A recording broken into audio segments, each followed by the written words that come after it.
یہ نسخہ ان لوگوں کے لیے جن کو پائریا کا مسئلہ ہے۔ اس میں آپ نے کیا کرنا ہے کہ تمباکو کھانے والی 2 تولہ، سونڈھ 1 تولہ، اور نمک سامبرو 1 تولہ، گیرو 1 تولہ، سپاری 1 تولہ کوٹ چھان کر پاؤڈر کر لینا ہے، اور روزانہ صبح و شام دانتوں پر اپنے اس کو ملنا ہے، اور رال مطلب اس طرح دانتوں پر ملیں کہ آپ کا منہ کھلا رہے اور منہ سے رال باہر گرتی رہے۔ کیسا ہی درد ہو یا پائریا کا بہت زیادہ مسئلہ ہو، دانتوں سے پیپ آتا ہو، خون آتی ہو، یہ اس سے آپ کو ہمیشہ کے لیے نجات مل جائے گی۔ آپ کے مسوڑوں کو بہت زبردست قسم کی طاقت ملے گی۔ اس دوا کے بعد آپ کو دانتوں کے لیے کوئی بھی اور دوا استعمال کرنے کی ضرورت نہیں پڑے گی۔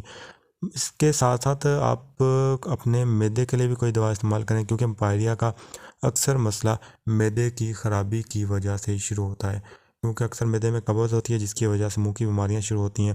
ویسی قبض کو ام الامراض کہا جاتا ہے، اس لیے خاص خیال رکھیں کہ ہر دوا کے استعمال سے پہلے قبض نہ ہونے دیں۔